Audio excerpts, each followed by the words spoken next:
Welcome, welcome. We are live once again. What's going on, everybody? Welcome to Apple Home Talk Live, the live stream all about Apple Home, smart homes. I hope you guys are doing well and having a great week so far. Thanks so much for joining me. Let me just check my audio levels and everything. I think we're good to go. Let me know if everything looks good and sounds good. We are right on the heels of WWDC's keynote. Just took place earlier, so we're going to talk about that a little bit today, and some smart home news. So far so good. Thank you. Howdy, what's going on? Don, Trent, good to see you here. Frederick, hope you're doing well. George is in the house. What's up, George? How is everybody doing? Mike, let me know where you're from, where you're watching from. How's the weather in your area? We've had like nonstop rain and storms lately. It has been crazy, and when it's not raining, it has just been extremely hot and muggy. I was outside yesterday, actually a good portion of the day, installing a bunch of smart home stuff outside yesterday, and it was brutal. We had a little break in the rain, so I was trying to get it done, and yeah, pretty much miserable outdoors here already. What's going on here, Riot? John, Rhett from California. Good to see everybody here. All right. Yeah, let's get rolling. So once again, Apple Home Talk Live today, as always on Wednesdays. Real quick note for all the channel members. I see we have quite a few here in the chat. Thank you guys so much for joining me today, first of all. But today we're going to hold our monthly member video chat over in Discord after the stream today. So after the YouTube live stream, we're going to be doing that today. We didn't do it last week. We usually do those on the first Wednesday of every month. We didn't do it last week because it was actually my birthday. So I had to go out with the family and stuff, or I got to go out with the family yesterday. So we're going to do that today. Figured that would be better anyway, since we had WWDC. We can talk about that later over in Discord. So if you are around, have some time, come hang out. That's always a lot of fun. Look forward to seeing everybody there. Daniel on vacation in Florida. Nice. Where you at in Florida? Let's fix my little pop-up chat here real quick. Seems like I always got to redo those each stream. Where are we at in Florida? Man, we go down to Florida all the time. Already been to Key West this year for about a week, almost a week we were down there, my wife and I, and my daughter. Took my daughter this year. We love going down to Florida. We like the Gulf Coast in Florida when we vacation, if we can, and also the Keys. Gotta love the Keys.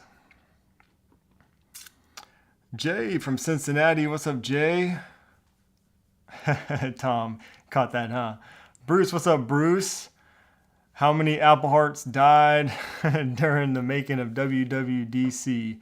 Apple Home Hearts died during the making of WWDC this year. Yeah, we had WWDC. So let's go ahead and jump into it a little bit. WWDC came and, well, the keynote came and went, and there was zero talk of Apple Home or zero talk of smart home stuff at all. I was looking, and I think I only even saw the Apple Home icon once during the whole keynote. And, they're showing iPhones and iPads and all these devices. I only saw the Apple Home icon once on all those devices. Maybe there were more that I missed. I don't know. But it was definitely not a day for any Apple Home related news, which is unfortunate.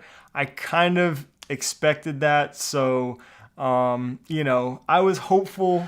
I'm always a little hopeful and try to keep my expectations at bay and manage that a little bit. So, I kind of expected that, but it was a little disappointing. I was really hoping we would hear something about like Home OS or, what they're going to be doing with that. We've talked about that a little bit here. There's been a lot of rumors and things like that for a while. But, I kind of expected they weren't going to really talk about it because their home hub devices, the HomePod with the screen or the HomePad, whatever they're going to call that, that rumor. That seems to keep getting delayed. So I assume they weren't going to talk about Home OS or this new, this new software until they're at least ready to show the device. Maybe not sell the device, but at least ready to show the device.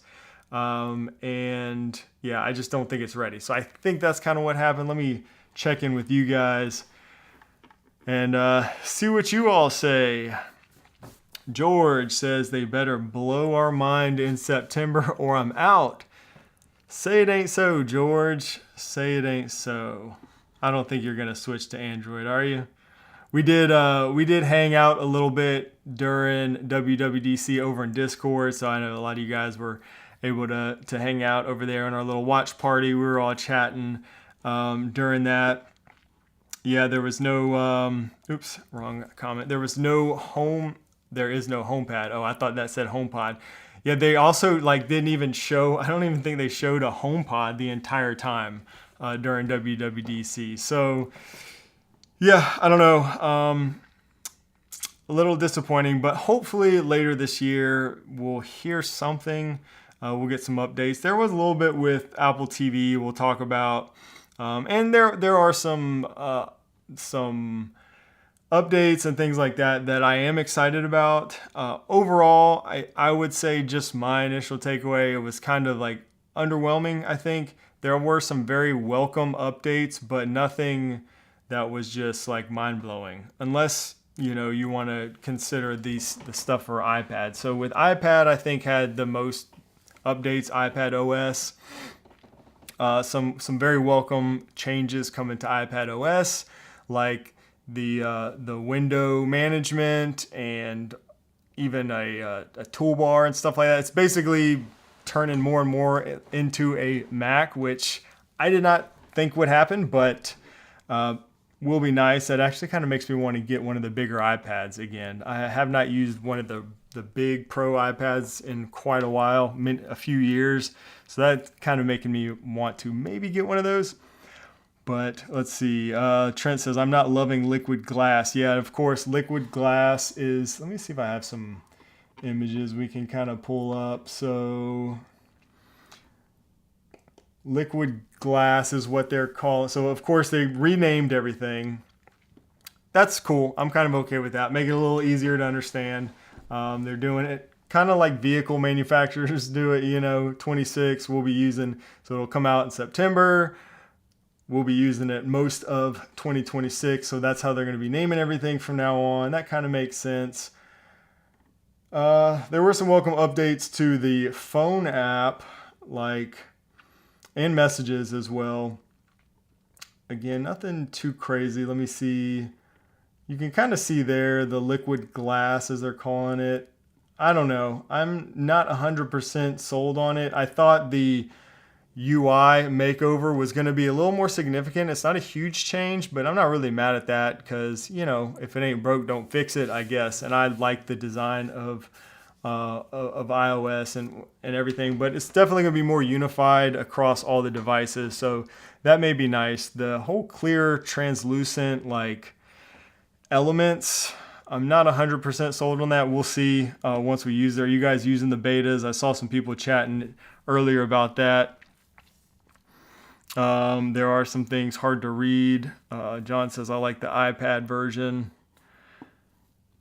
Palmakit says, liquid glass is too liquid, difficult to read, like liquid notifications on screen, buttons with different sizes, sometimes 2/3 clicks to access a function. Pretty disappointed. That's kind of what I'm afraid of, is things being a little hard to read. I've not installed any of the betas yet, so I usually don't install betas unless there's some big HomeKit updates. And the main reason is for that because I do YouTube and make content all about Apple Home, and I'm really afraid with those developer betas anyways of something breaking my smart home. So I don't know. If there's some big HomeKit updates, I'll do the betas, but other than that, I usually just hold off because I don't want to break my whole smart home. And also that makes things not so pleasant with the rest of the family when stuff isn't working well, which can happen sometimes. iOS still holds the award for most changed iOS version. Yep, I'd agree with that. George says, I wasn't impressed with liquid glass at first, but as I continue to use the betas and explore, it's growing on me. Okay, well, that's good to know. I did like the camera updates. Like, they kind of simplified the camera app, which I think will be nice for most people. Trent says, tvOS with Thread 1.4 has made my Thread devices seem faster. Interesting. Interesting. So have you updated all of your HomeKit hubs? Well, I guess only the Apple TVs. Have the HomePods gotten the update yet? Let me know if anybody's updated a HomePod. But yeah, Apple TVs can be updated. Let's talk about the Apple TV updates real quick. All right. So, of course, they bring the beautiful redesign and enhanced entertainment experience to the home. By redesign, they mean slightly changed. To me, it looks very similar to how it did before. I mean, we have the whole liquid glass theme here, as you can kind of see in Control Center, but it's still very similar to how it looked before. They're saying that, so here you can see kind of the design a little bit. So they've updated the way shows look. Again, not that different, I don't think, which again is okay. You know, if it's not broke, don't fix it. So tvOS introduces a new API for developers that links app logins to an Apple account, making it effortless for users to sign into their favorite apps and shows and movies when setting up a new device. That's nice. There's a new feature where you can like use your iPhone to sing along when you're listening, when you're watching, using the music app for like karaoke and stuff. I don't know. I'll never use that, I don't think, but I suppose it could be fun. Maybe I'll show my daughter that. That might be something they would have fun with.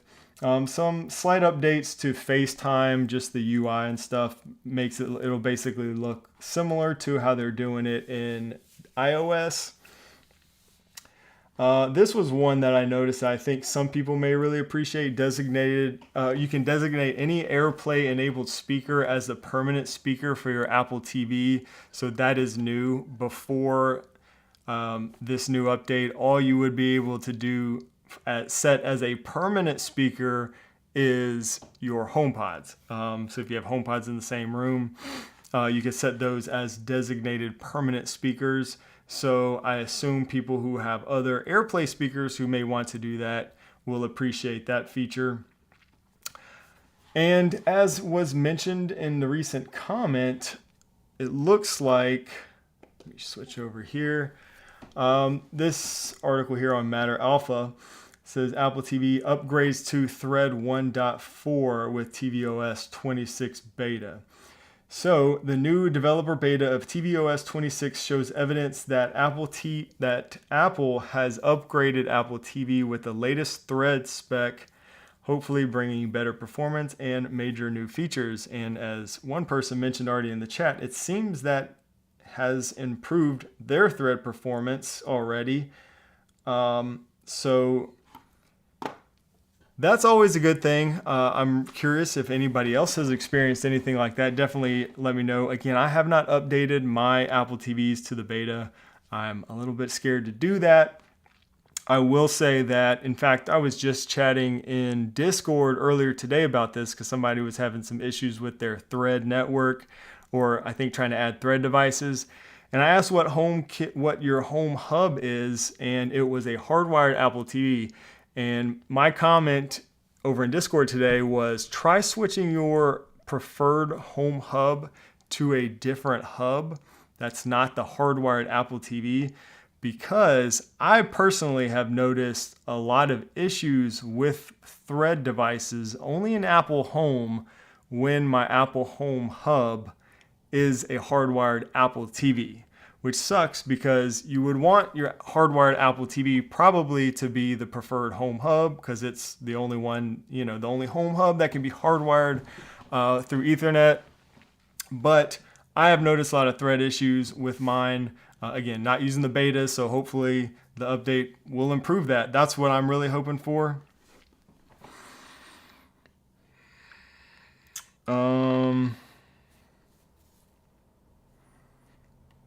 Bobby, oh yeah, there you go. There you are, Bobby Tho. I'll try that when I get home. Yeah, that was you, Bobby. Awesome. Yeah, so hopefully that works. I've experienced that issues with my Thread accessories, and then I look and see, my preferred home hub. It's that wired Apple TV. I only have one hardwired Apple TV. I switch it to another one, and the issues go away usually. So hopefully that will fix your issues as well. Okay, Green Arrow has experienced the same thing. So it's not just me. That's good. Yeah, and I think I got that tip from somebody. Maybe it was here in the chat. Somebody mentioned that, or somewhere I saw that could be the issue, and it sure has been the issue, or an issue with me. And Don says he's still having issues with Thread even without his hub hardwired. One, maybe the only thing that I've seen come out in terms of something new for the Apple Home app, other than like the whole liquid glass, that's carried over to the Home app too. But for the most part, the Home app seems to be the same in the betas that I've been seeing. But this was shared in I keep talking about our Discord server. By the way, if you're not a channel member and you want to become a channel member, you can get access to our member Discord server, which is what I keep referencing. Also, our monthly member chats, early access to new videos, a lot of perks like that. It's about $5 a month, and it's just also a great way to help support me and this channel. Anyways, with that said, over in our Discord server, I'll give you a little sneak peek. So this is our Discord server right here. You can see we've got the YouTube live stream going on. So we have events here. We've got channels for all kinds of stuff, shortcuts, automations, product recommendations. We've got the Apple event watch party. That's where we were all hanging out during the Apple event. We've got channels for all the smart devices, including cameras, lights, locks, robot vacuum, security systems. So it's a great place if you are building a smart home. We've even got a channel for Home Assistant and Homey and Scripted, some advanced stuff there. But anyways, I bring this up to show you. Alex shared this earlier, so shout out to Alex. So this is, and I've seen this a couple other places like on Reddit too. It looks like now with this update, we're going to, you see that little timestamp right there? So it says, this device was unplugged, Alex said, and shows no response as you would expect. If the device is not connected or if there's any issues, but it shows you how long it's been disconnected. So that is new and it's pretty nice. So it's a minor thing, but that's like the one thing I've seen that's been changed or updated with Apple Home with this new beta. So check that out. If you're running the betas, let me know. Hopefully you don't have many no response devices, but that I could see that being helpful. Oh, thanks, Bobby. Bobby says, the Discord is super awesome.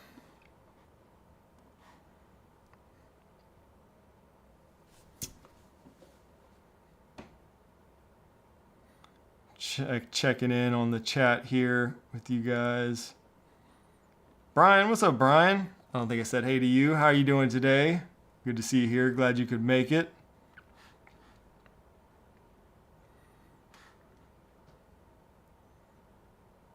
John said I fell asleep most of the show. So yeah, there will be some updates. I'm looking at the Thread comments. There will be some good news with Thread 1.4. So hopefully, we get to a point where everybody's kind of caught up with Thread 0.4, different ecosystems and everything, and they can have like a unified, shared Thread network. That would be really nice. But time will tell. We'll get there eventually, I think. Let's see. Oh. All right, where did that go? I saw. Oh, we got some gifted memberships. Man, thank you guys. There it is. George, thank you so much. George gifted 10 memberships. George, thank you so much, man. I appreciate that. George, Langerbeer is an awesome YouTuber. Also, guys, go check out George if you're not following his channel and subscribe. Thanks, man, for gifting some memberships. I appreciate that. So 10 of you guys got gifted a membership from George. So that gifted membership will last a month, and then we'd love for you to renew, but you don't have to, but you'll get access to all those perks I was talking about with that gifted membership. Dawn as well gifted 5 memberships. You guys are awesome. Thank you so much. I appreciate you guys for doing that. And yeah, we got a lot of new members now. That's 15. So yeah, you guys can come join our Discord server and you can join our chat this evening. Would love to see you there. Always a lot of fun. Good place to ask questions and kind of, bounce ideas off of other smart home enthusiasts. It's always a lot of fun. Let's see.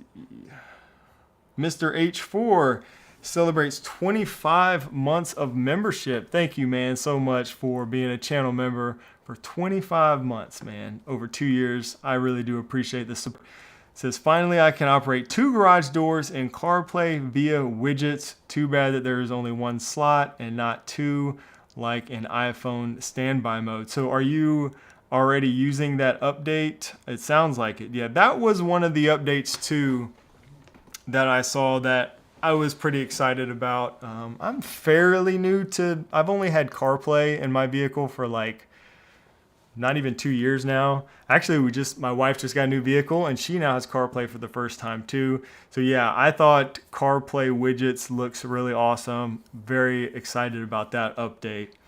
So yeah, people with 2 garage doors, I know that's kind of always been sort of an issue. So yeah, we can create some widgets now and hopefully that'll make things a little bit better. Oh, nice. Doug says, I found one change in Apple Home app. My Eve water sensor is showing battery level directly in the Apple Home app icon. That's useful. So question, Doug, is the battery low? Because I'm pretty sure low batteries would show up previously, but only when it's low. So that's my question for you. But that's awesome. Yeah, it's nice to be able to see the battery status there for your devices.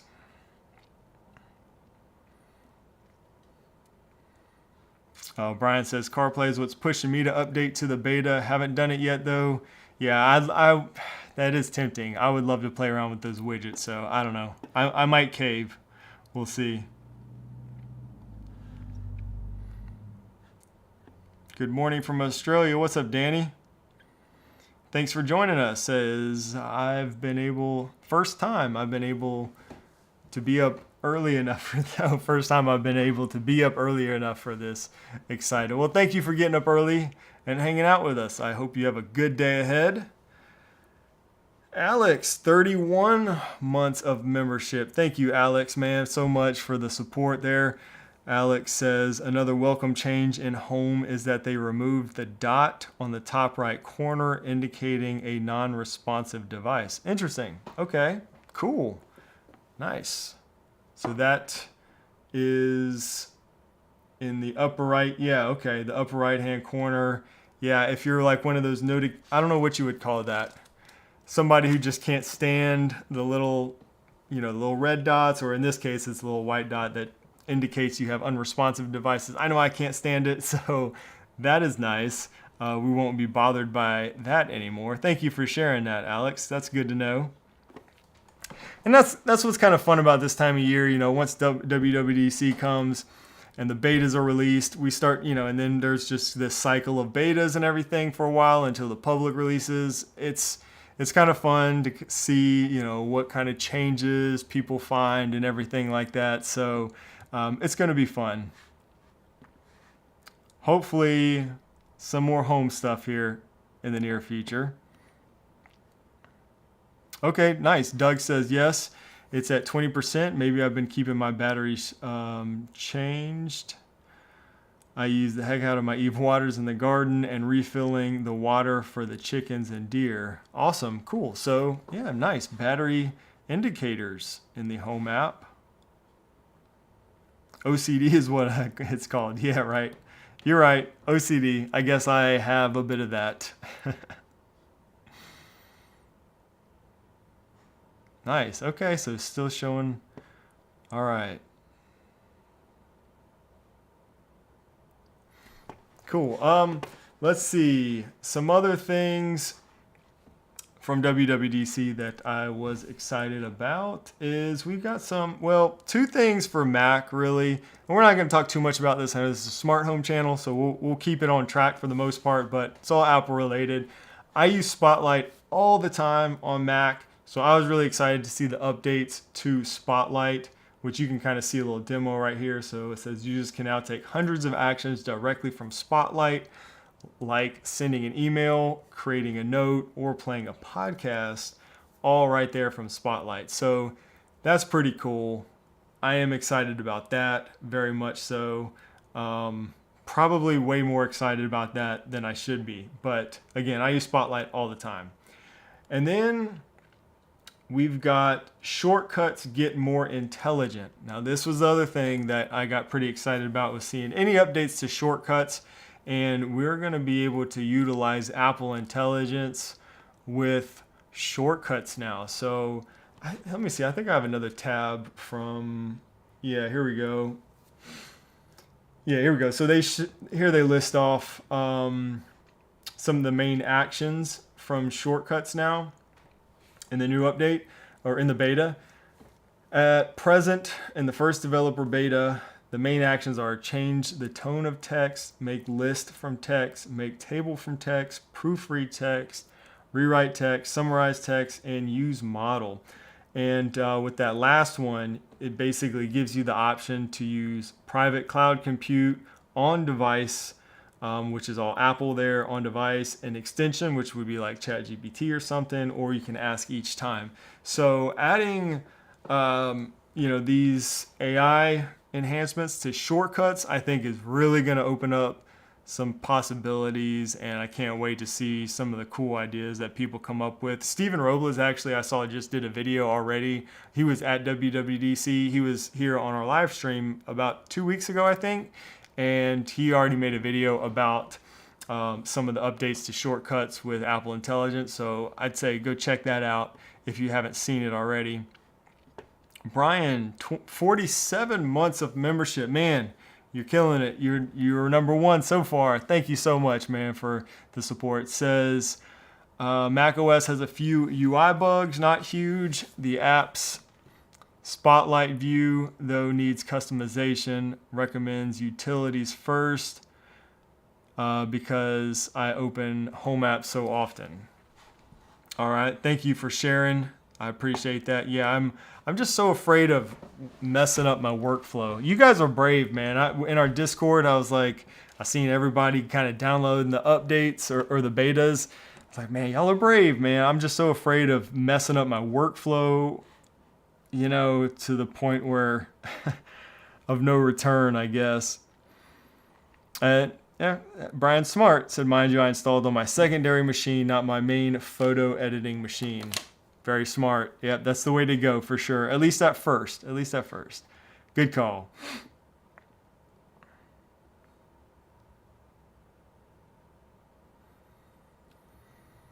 James said the way shortcuts was introduced seemed to set a platform for more smart home updates.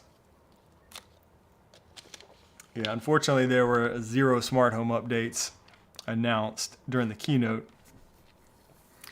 Unfortunately.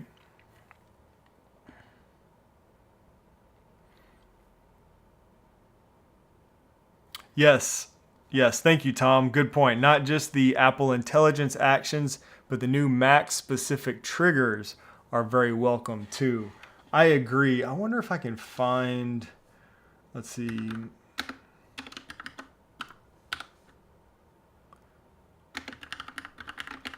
I'd like to see a list of all those triggers. I wonder if I can find that.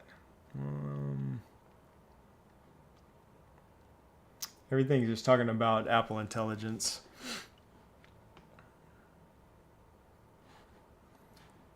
Let's see. I'm looking. Spotlight, AI-powered shortcuts.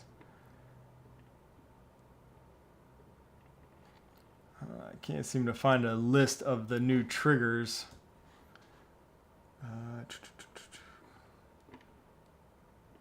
But yeah, I saw that during the keynote and definitely got excited about that.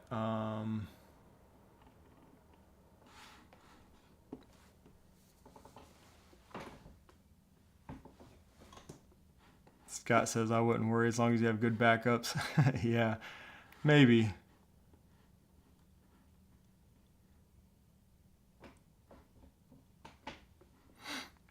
Aaron, what's up, Aaron? Aaron Pierce in the house, HomeKit app developer. Thanks for joining us. Trying to find, I can't find a list of those new triggers for shortcuts on the Mac. But we got some new triggers, so definitely have to play around with that. Somebody who has the beta will have to send us a screenshot or something over on Discord later, maybe. Terry, what's up, Terry? Says, there hasn't been a beta that hasn't burned me.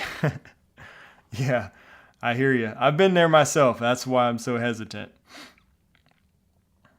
Oh, nice. Okay, Tom says, oh, I didn't see that one. Steven put out a video like an hour ago about that Mac, I guess the Mac shortcuts, and he talks about them. Nice. I saw he put one out about the Apple Intelligence on the iPhone with the shortcuts, but did not see that one for the Mac, so I'll have to check that out.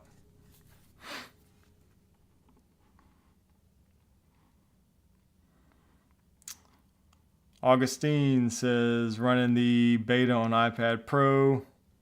Nothing too bad to regret the update. That's good. Still early, though. I'm just kidding. I'm hopeful. I'm rooting for you.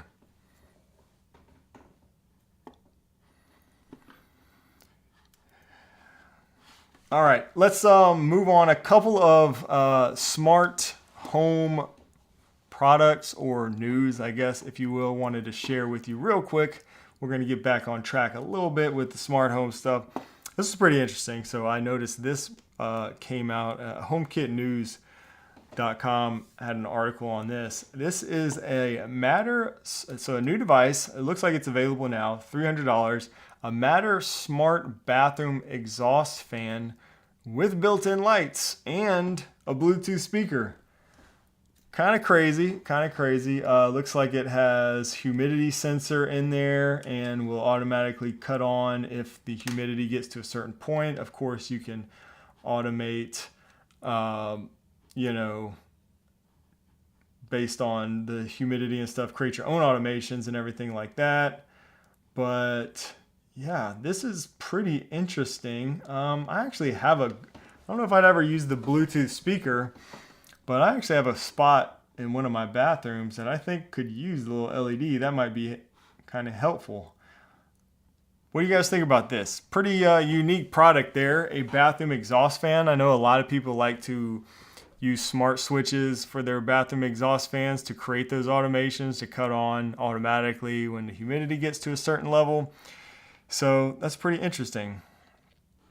I see some questions coming in. I'm going to save these questions. If you have a question, please do preface your comment with the word question, and I'm going to try to save them and get back to all the questions that I can during the stream.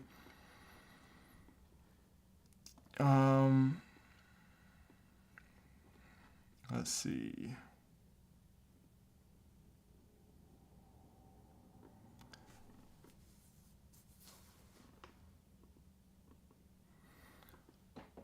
All right. Yeah. So anyways, that was a unique product, I think, right there. I wanted to share with you guys. I don't know. Maybe you guys aren't that interested in that. But I don't know. I'm kind of tempted to maybe try that out. But that is pretty expensive for a exhaust fan. I don't know. You could just use a smart switch and it would be a whole lot cheaper. So I don't know. Frederick says, I have smart switches on my dumb bathroom exhaust fans and humidity sensors. Do not really need anything like this. Yeah, I think, that's what a lot of people do. I think people who really want to create those automations do this. But now with something like this, a smart, one with Matter built into it, an exhaust fan, maybe certain people would like to go that route. I'm curious if you'd be able to use if that light is exposed to HomeKit through Matter or exposed to Matter. I would hope so, and those sensors as well. So I don't know. That might be something to test out because, like I said, that could be pretty useful, I think. Create a little night light or something, or maybe even connect to a motion sensor. It'd be cool if it had a motion sensor built in, but I don't think it does. No motion sensor built in. But it has a Bluetooth speaker. I don't know. I have a HomePod in the bathroom, so I don't really need that. Who else has a HomePod in your bathroom? Let me know in the chat. I can't be the only one. I actually waited a long time before doing that, and then I finally did it one day. Yeah, I know it was a good decision.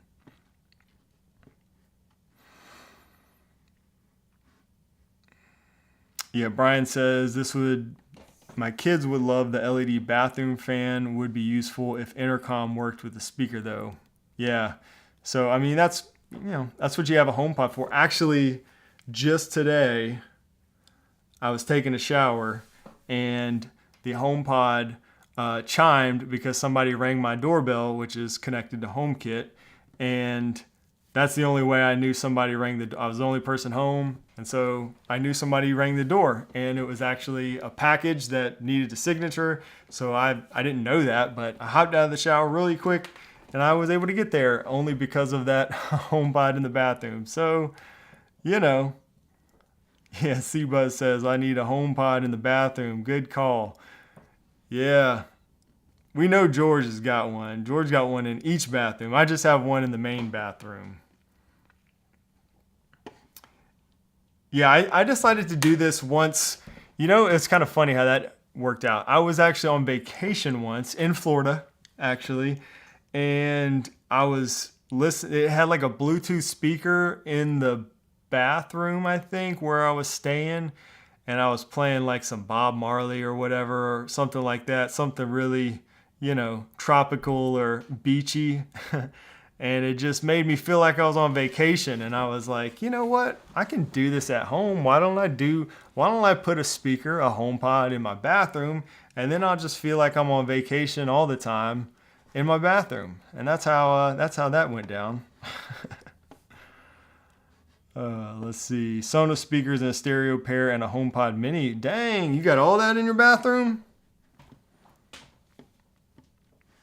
That must be a massive bathroom, man. I like that. Terry's doing big things with the Sonos speakers.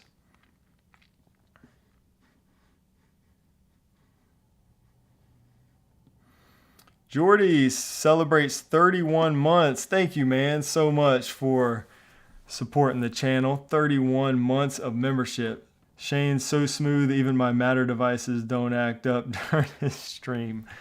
Nice. Hey, man. Glad I could help. That's funny. I don't have a lot of issues with my Matter devices. It really depends, I think, on manufacturer. I think it depends on manufacturer more than a lot of things. Like, people like to say Matter devices suck or Thread devices suck or this or that. And I've found crappy devices with pretty much every protocol, Matter, not Matter, and then there's some that work flawlessly the first time and stay connected, Matter, non-Matter, Thread, or whatever. I think it's just the way some of these devices are built. And sometimes it's an Apple Home issue. I'm not going to lie there. Like we were talking about earlier with the issue with the Apple TV as the home hub. Sometimes it's a HomeKit thing. George says, I travel with my Beats pill so I can have music in every bathroom. I like it.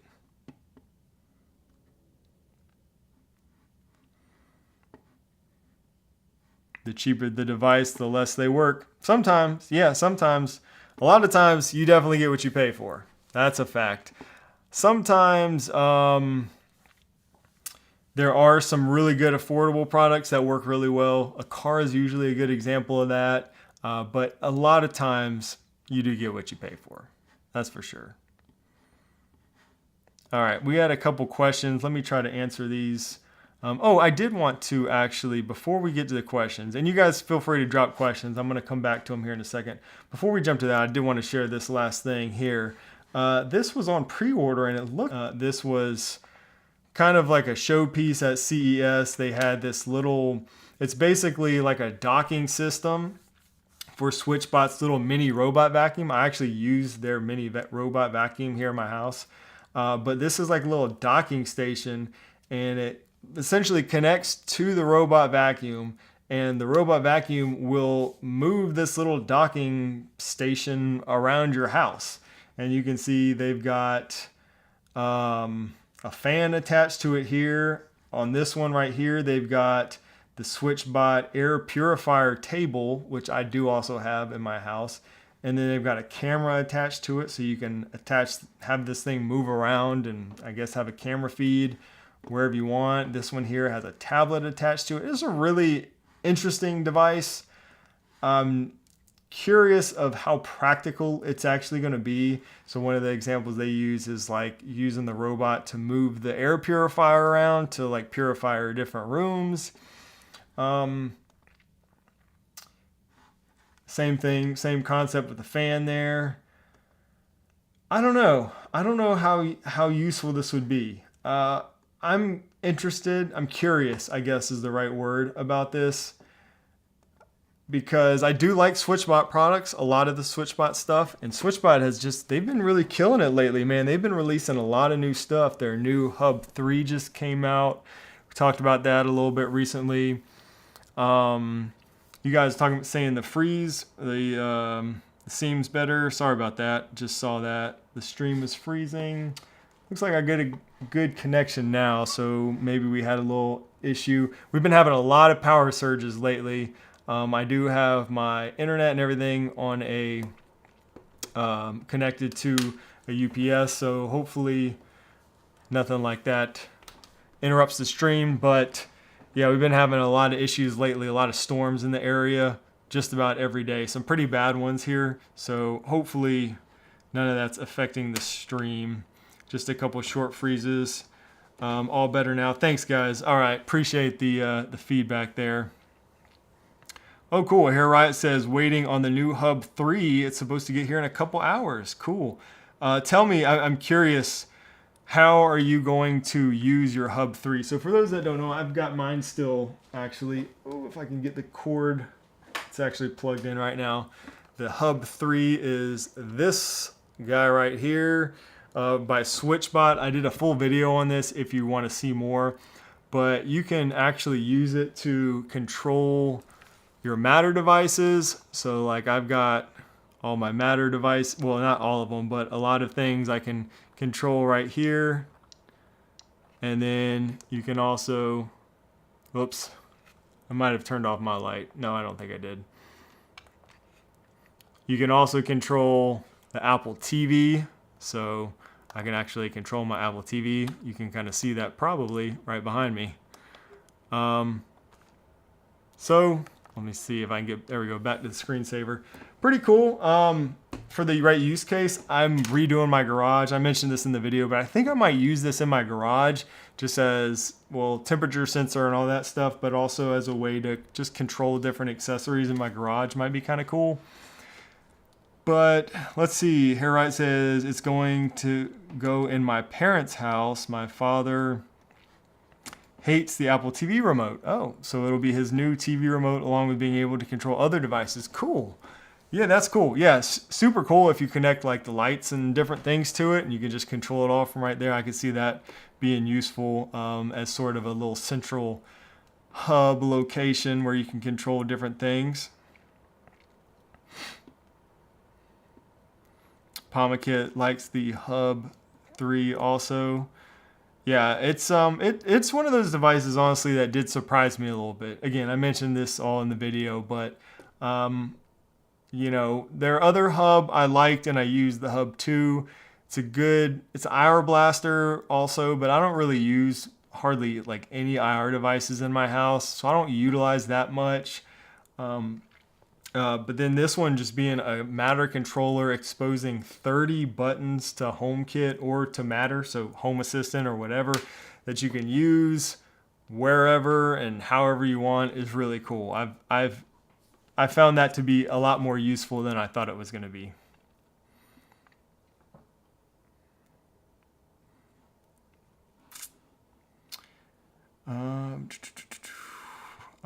Terry says, disappointment with the Hub 3 is if you don't have any SwitchBot devices, you can't program the other 3 buttons.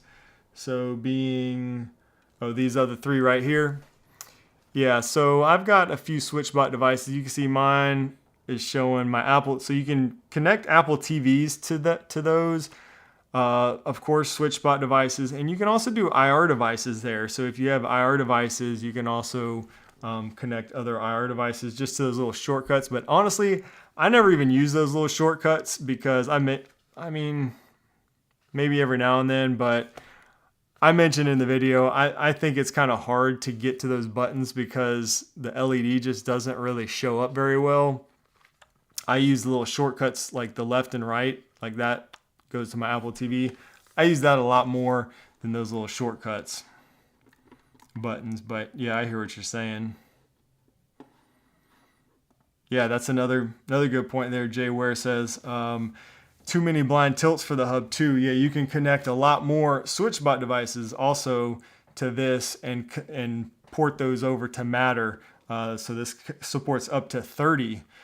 Yeah, 30. And the Hub 2, I think, was only like 8. So big difference there. All right, let me get to some of the real quick. Harry Wyatt says, very interested in upgrading my blinds with the tilts. Yeah, if you use traditional Venetian style blinds and you want to retrofit those to something, to make them smart. Let's see. We'll pull them up right here so everybody knows what we're talking about. Comfort. Here we go, is the blind tilt. I've used a ton of these in my house for a long time, and I've been really happy with them personally. I did a full video on this, maybe even a couple videos, I don't know, but I have used these for a long time, and I really love them just to automate the house. They're not like super fast, but it's okay, for something like blinds, and it's, it retrofits your existing blinds. I'm actually switching out those, a little behind the scenes, for some smart shades I'm going to do probably a video on soon. But that's not because of the blind tilts. The blind tilts have actually been awesome. We just got really tired of dusting dusting Venetian blinds. We just have so many of them and they just collect dust like crazy. So we're going to try out some roller shades instead. And yeah, so that's why we're switching. But the SwitchBot blind tilts have been awesome. And I'm still going to use a few of them too in certain parts of the home.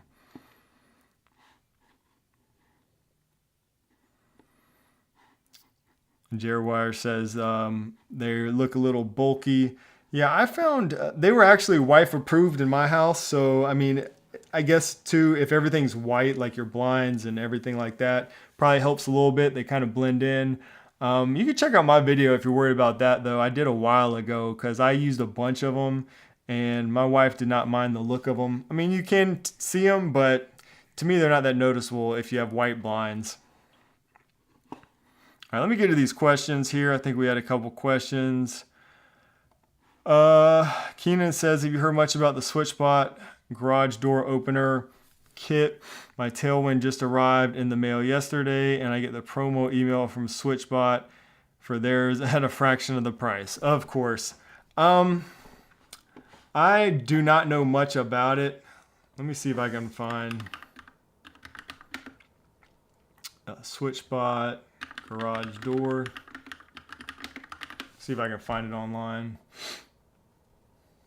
So here we go. This is their garage door opener kit in question. So this is basically just their relay, which they already sell. As far as I can tell, yeah, this is their dry contact relay.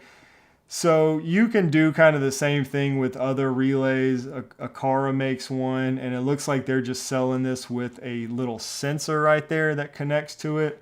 I think SwitchBot sent me one of these, honestly, but I have not looked at it or taken it out the box or anything. But this looks like just a contact sensor, a little, honestly, kind of a little cheap contact sensor. Most of the smart garage door rephrase that. All of the smart garage door openers that I've used, except for Tailwind, has these pretty little cheap plastic like contact sensors, which might be fine. I mean, they may work or whatever, but I have been extremely happy with Tailwind. So I would say, if you're okay, you've already ordered it and received the product, as long as you're okay with that, spending that money, I would probably just roll with it because it's been rock solid for me. And I know a lot of people have spoken really highly about Tailwind. Everybody I know that's also used it. And the little sensor on that thing, I mean, it's just solid. It's like industrial grade. The build quality on all that stuff is way better than any of the other smart garage door openers that I've used. So again, if you're okay with spending a little bit more money up front, I'd probably just stick with the Tailwind, especially since you already have it. But that's my 2 cents on that. So there are cheaper ones out there already. Again, I have not used the SwitchBot one yet, but there are other cheaper ones out there. But the Tailwind is it's hard to beat that one. I haven't found one yet that I liked more.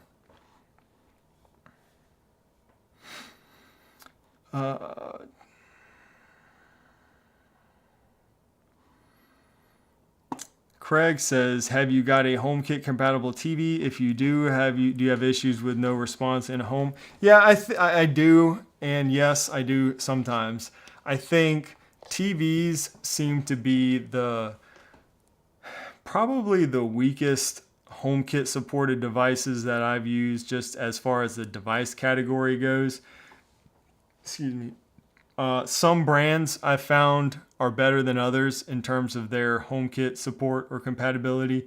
LG TVs, which this one right here is the LG, it has HomeKit, it has native HomeKit support, but it sucks. Like, it goes unresponsive all the time. I have a Sony. I found Sony and Vizio to be quite a bit more reliable. This is just anecdotal. This is just in my experience.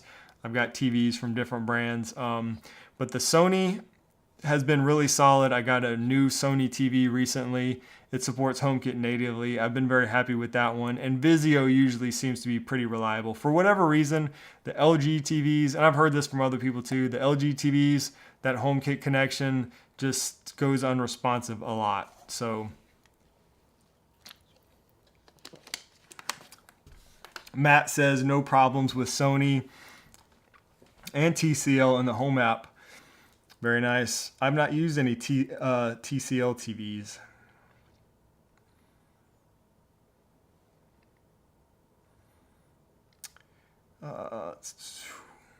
Yeah, Brian says with LG, they're prone to have no response errors. I switched mine to a Home Assistant connection and it's way more reliable. Yeah, so if you have Home Assistant or maybe even HomeBridge or anything like that, might be worth giving that a try. Tom says, Shane, does your LG TV work with Homey well? That's a good question. Last I checked, it worked okay, but I really don't create any automations or anything. I need to do some automations. I'm gonna work on that, Tom, because yeah, I have not really tested that much. But from what I recall, it's been a while since I looked at it. It was more stable than the HomeKit integration. But yeah, I'll do some more testing with that. Oh, Terry has a good experience with TCL also, looks like. Oh, and Hisense. There's a lot of TVs out there nowadays with HomeKit support, which is awesome. Another +1 for Sony HomeKit integration. Adventure Smurf, what's going on? Glad you could make it. Oh yeah, that's right. I didn't even think about that. Good point. Brian says, I'd sure hope so. LG works with Homey. Well, seeing that I'd sure hope LG works with Homey, seeing that LG owns Homey. That is correct. 100%. I didn't even think about that. Yeah, so that should definitely work right. You're spot on there. Let's see. Jason asked a question earlier. I have added a new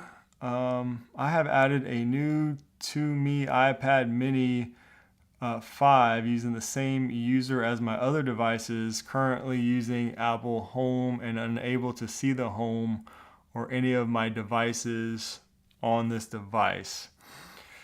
Oh man, that's one of those things that's kind of tough to troubleshoot in a live stream, Jason. But you know, sometimes it takes a while to sync up. Also, make sure you're not like having to switch home. Sometimes a default home will be created, and maybe give it time to sync up. Of course, you can sign out of Apple iCloud and sign back in on your devices, restart HomeKit hubs. There's kind of just a lot of different things like that I would probably do to see if maybe that would get that to sync up. But do give it a little bit of time after you set it up, and hopefully that will, you know, get synced up for you. Oh, nice. SeaWorld with Chris ended up getting a free 98-inch TCL TV because of HomeKit integration. Must have had some customer support issues there and then got a free one, I'm assuming. Hey, that's awesome. Love that. Price is right there. Nice. All right, guys. Well, that is it for today's stream. Thanks so much for hanging out today. What we're going to do again, we've got a member hangout today over in Discord. So in about 30 minutes, I'm going to be over there. We're going to hang out and we're going to chat some more. So bring your questions or whatever. I want to hear about what you guys are working on, any smart home projects and stuff like that. As always, we'll be streaming here on YouTube every week on Wednesday. We've got some new videos coming out soon. I've been working on a lot of stuff, so excited to bring those to you. Turn on notifications if you haven't already. Yeah, hit the like button. Thank you, Frederick. I appreciate that. And yeah, I'm gonna try to run from the rain. It's been raining a lot here, so hopefully no more storms today, but we will see. Thank you guys once again for hanging out. I appreciate it. Hope y'all have a great rest of your day, a great week, and God bless.